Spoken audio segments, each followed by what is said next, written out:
Man, Shinto is thirsty. Look at that dude. Hello everyone. It's been a while. Shinto here. So this video is quite due, to be honest, because this meta analysis has been out for a while. But I'm doing a video because I know some people just don't like to read. I mean, cut game player generally doesn't read. Correct. So here's the BP08 meta analysis. And the deck list for some of the decks here will be in a separate video because what I know is that some people don't like their deck to be ranked. You know, them learning that the deck they want to play are in tier 3, just spoils their day. So I'm trying to, make everybody happy. So I'm going to split the video into two, one for meta analysis and one for deck list. And BP08 meta analysis is going to be quite important for quite a lot of people, especially for the next 2 to 3 months, because for the next 2 to 3 months, I think it's the last few BCS. Like for Southeast Asia, we left 2 BCS, Indonesia and BCS Australia. I think US have about 2 to 3 more, if I'm not wrong. Meanwhile, Europe have 1 to 2 more. I think roughly around those numbers. So a lot of people will use this as their last chance qualifier and try to qualify for World. So a lot of people will go all into this.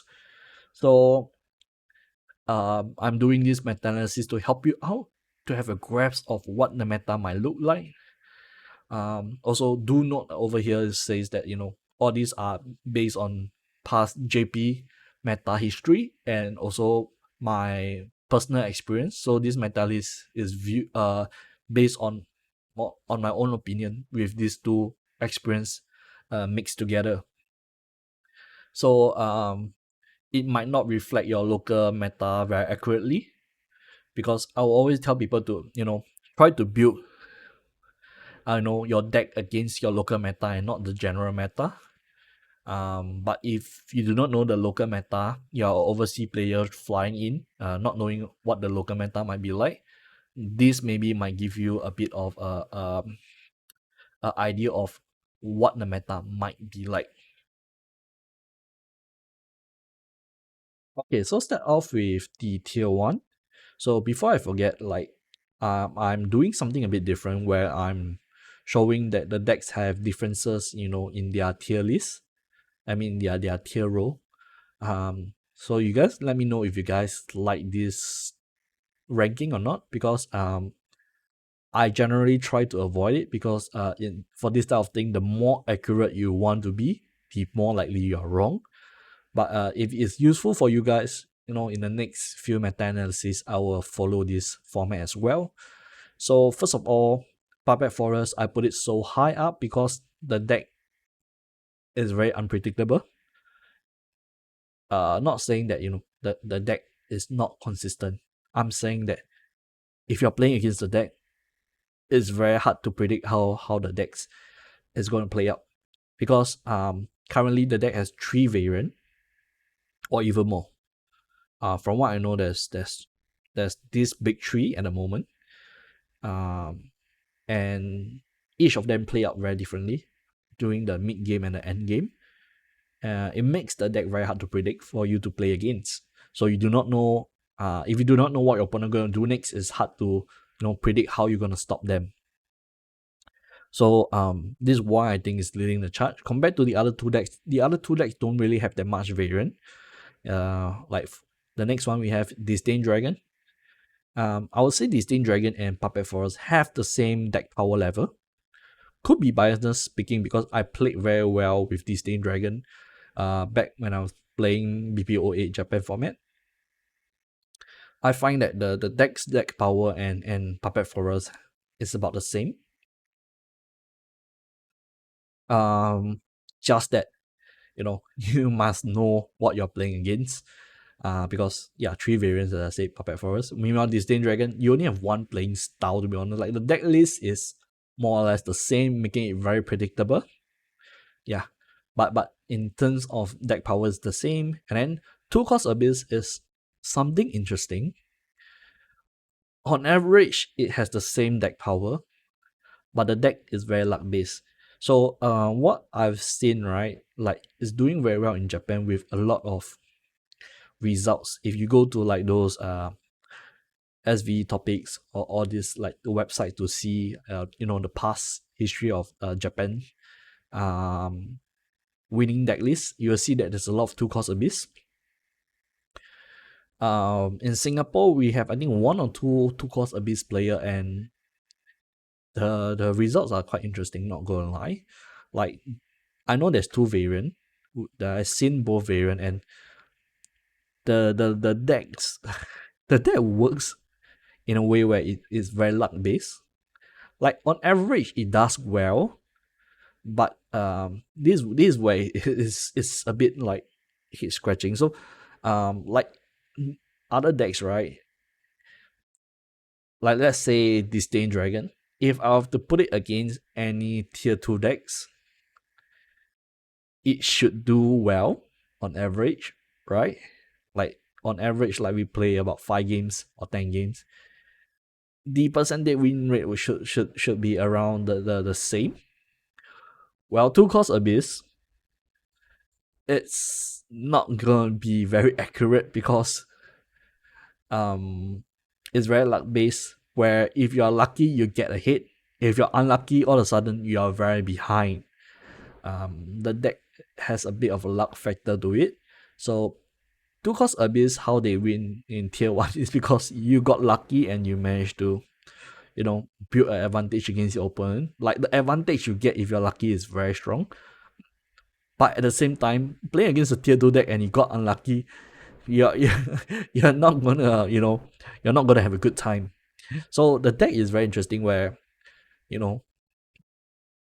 average power level is there, but it can be a bit wonky, but it might not be actually the case. I mean, with Japan, there's so many people doing very well. It might just be that my view on the deck itself might be biased, because the experience of it in the local Singapore environment with only 1 to 2 player playing the deck might not be super accurate, but it definitely deserves the tier 1 spots for sure. So that's for tier 1.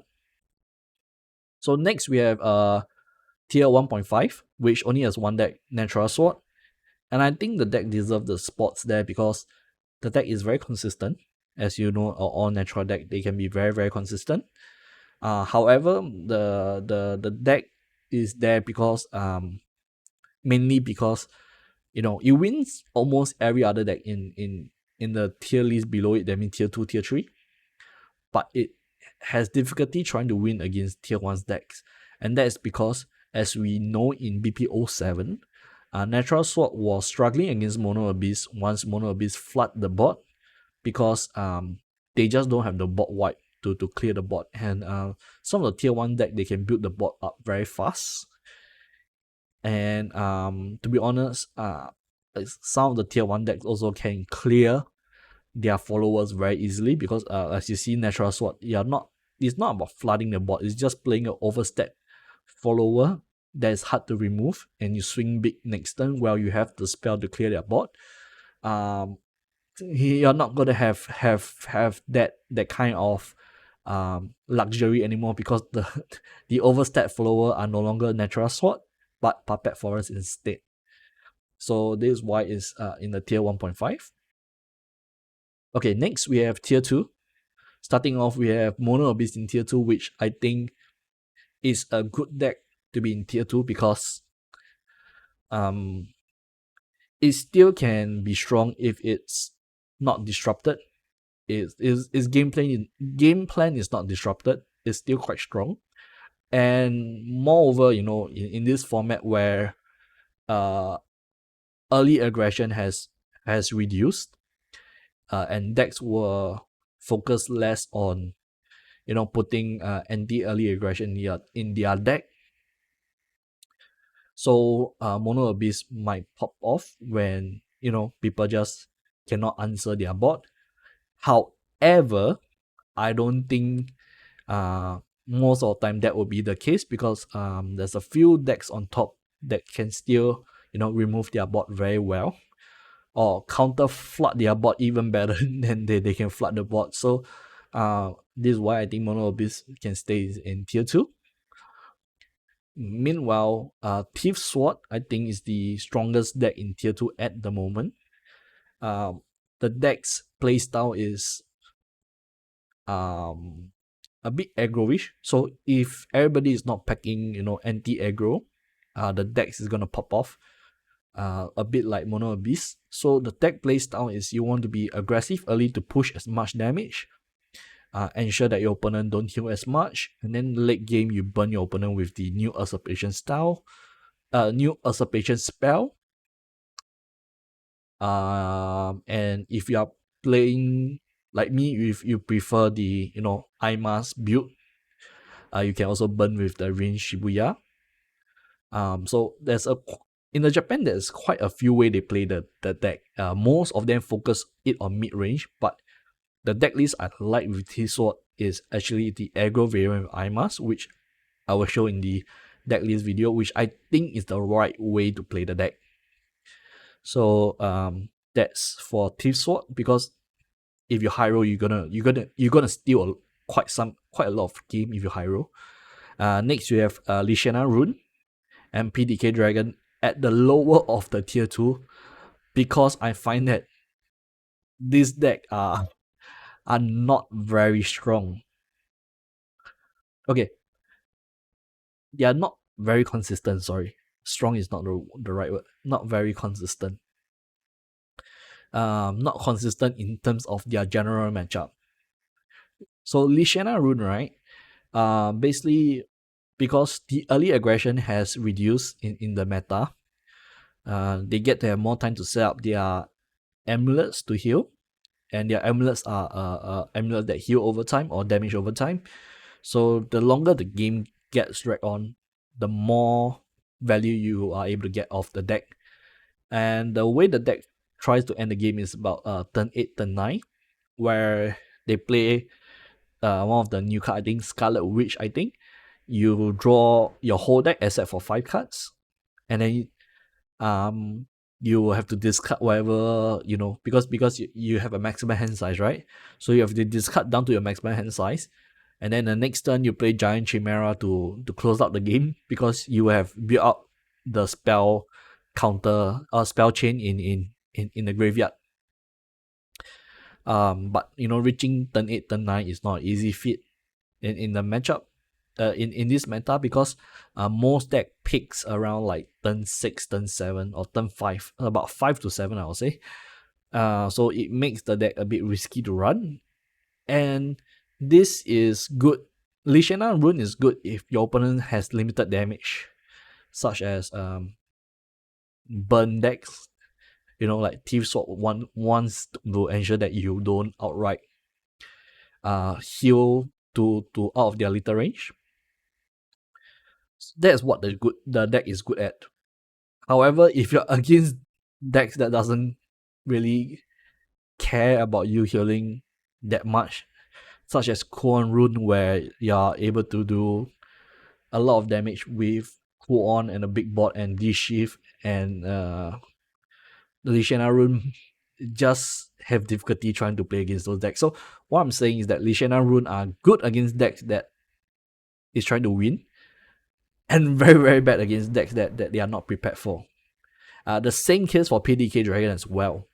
It's very good against follower-based decks, because you are using Prime Dragon Keeper to try to remove the board and then keep burning your opponent. But it's so bad when you're playing against decks such as Kuon Rune or Natural Forest, where there's very little for you to burn, and they can remove your PDK, and you just outright loses the matchup instantly once you realize like, oh, there's nothing you can do about it. Yeah, so PDK Dragon Lishana Runes, I'll put them at the lower position of tier 2 because of that. And then moving on, we have tier 3. Tier 3, starting off we have Death's Abyss. Very, very interesting deck that pops off at turn 7 when you play your Nephthys. because Nephthys is able to, bring a lot of followers from the deck to the board. I think top 5 of your deck, right? And then these followers, they'll be destroyed instantly. So your deck mainly runs a lot of good fanfare and last word cards. So basically, some of the cards that we will never see, such as Chowi, we will seldom see, will get played. Those all these like Kawi, all these are hard removers that able to heal you a lot if you destroy the right cards. So such as, for example, let's say against Disdain Dragon, if your Nephthys bring out Kawi to destroy Azidaka, you just heal back 7, which is quite a lot to heal back from. However, the decks have to try to survive to turn 7, which is the main problem of the deck. Like I said, most deck pops off like turn 5 to turn 7. you're gonna have a bit of difficulty trying to slow them down, which is why this deck is in tier 3. Next, Fairy Forest was okay. I think it was okay in the last set, right? Set 7, I think it was the strongest tier 2 deck in my opinion, but currently is no longer the case because I find that the deck is not consistent enough to pop off at turn 5. It's not always you get the chance, and a lot of deck can control the Fairy Forest early game at the moment.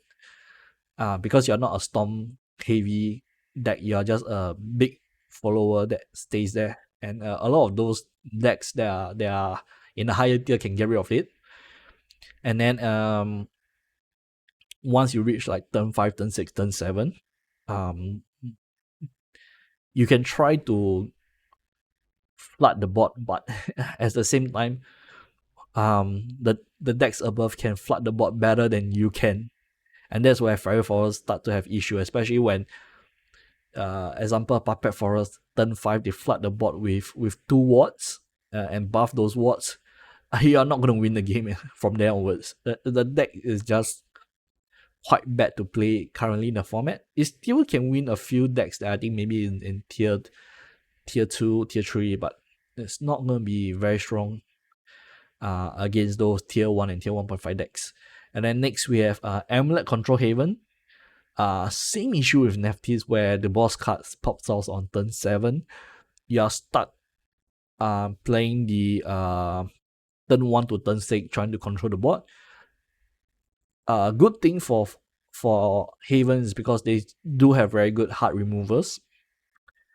So they still can try to mitigate some of the mid aggression from some of the higher tier decks. However, the deck sucks at ending the game.